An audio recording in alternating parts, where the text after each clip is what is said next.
here's a little touch of spring that I wanted to bring into the house. I got some wildflowers from our hillside that we have. We have a ton of wildflowers just popping up out there. We've got these little guys that I bought last year and didn't use. And these placemats that I got at the secondhand store a while back. There's two of them to make it sort of like a runner. And I got these cute yellow napkins from secondhand store. So this was a good way just to bring a little bit of springtime color into the house. I've got a little basket. This is an old basket from a secondhand store.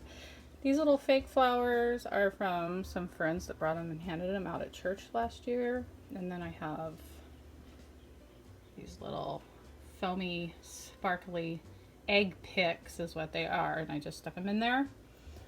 And I have a little collection of small, tiny Easter baskets. I don't really know what to put in them, so I just stacked them and set them there.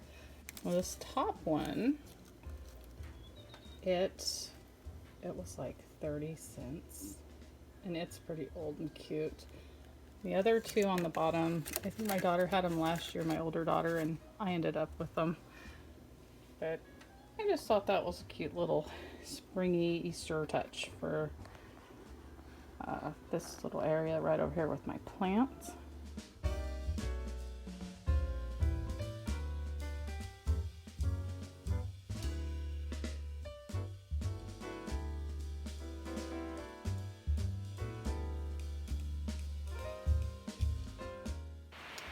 Here's another way to bring some springtime color in. I didn't buy this just for spring. Anyway, I wanted a rug that would match the artwork in my haul, and so I think I did a pretty good job of that. So I'm going to put this stuff under it. Non-slip rug underlay from the Dollar Tree. So let's hope it works good.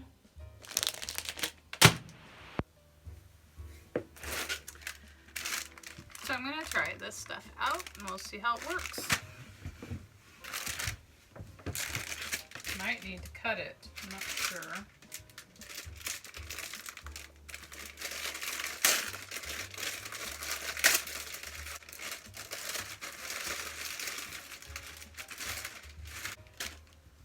Let's see what it looks like. Well, we can put it in the middle. It's not as big as this rug, but I've never used this stuff before. So I'm just gonna stick it in the middle and see what happens. If it holds this rug in place. I'm guessing it will. I don't know.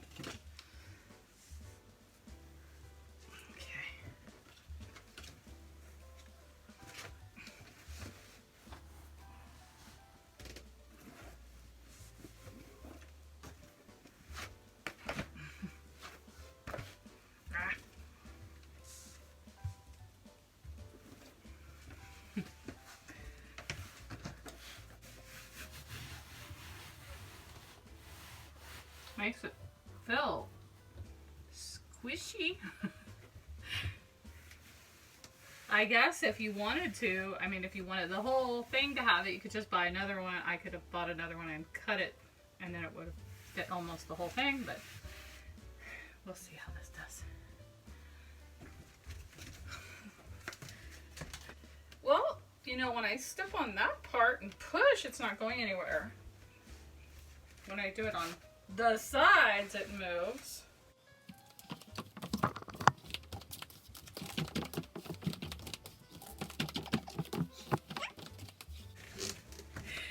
I think it works good except for around the edges, so I'll probably get another one and cut it and make it fit more, because it seems like it'll slip if you touch the edge.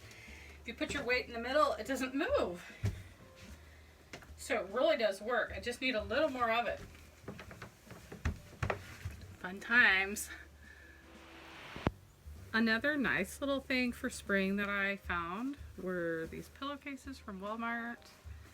They're just cute. They have the kind of the peachy pink flowers and blue flowers and the navy blue and the green, and I just really like them, and they make me really happy.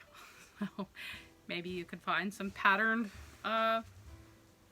you know, pillowcases or any kind of linens for your house. Here's a little frog I found when I was taking my flowers out of their pots and putting them in the ground. This little guy was pretty much buried under there, so I found him. I thought he was kind of cute. And then I have these pansies. I love pansies. Nothing says spring to me more than pansies. They're just so sweet.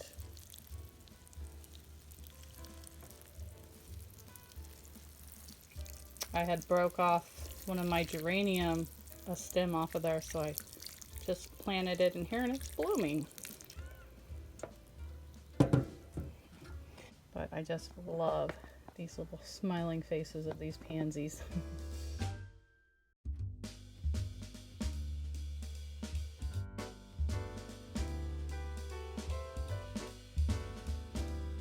Say hi to my flamingos. I have a little empty spot right there to plant stuff. Some of the stuff in the back were plants that were in pots, and I just went ahead and put them in here. This is my little tiny flower bed. So one thing that I really love about spring are all the flowers. And this morning I was reading in this 5-minute New Testament. I don't read in it every day like I should, but I was reading in it and there was something in here about flowers, so I thought I would share that with you. Jesus is talking to his disciples about not worrying, and he talks about the birds, and then he goes on to this and he says, "Look at the lilies and how they grow. They don't work or make their clothing, yet Solomon in all his glory was not dressed as beautifully as they are. And if God cares so wonderfully for the flowers that are here today and gone tomorrow, won't he more surely care for you? You have so little faith, and don't worry about food, what to eat and drink. Don't worry whether God will provide it for you. These things dominate the thoughts of most people, but your Father already knows your needs. He will give you all you need from day to day if you make the kingdom of God your primary concern." Okay, so that's in Luke 12, verse 27 through 31. I also have a quote here. Thoughts from the Mount of Blessing by Ellen White. "On the lily's petals, God has written a message for you. Written in language that your heart can read only as it unlearns the lessons of distrust and selfishness and corroding care. Why has he given you the singing birds and the gentle blossoms, but from the overflowing love of a father's heart that would brighten and gladden your path of life? All that was needed for existence would have been yours without the flowers and birds, but God was not content to provide what would suffice for mere existence. He has filled earth and air and sky with glimpses of beauty to tell you of his loving thought for you." Thanks for watching.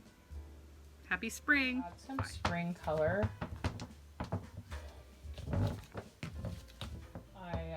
That's ugly. For spring, and I usually get these every year. Oh,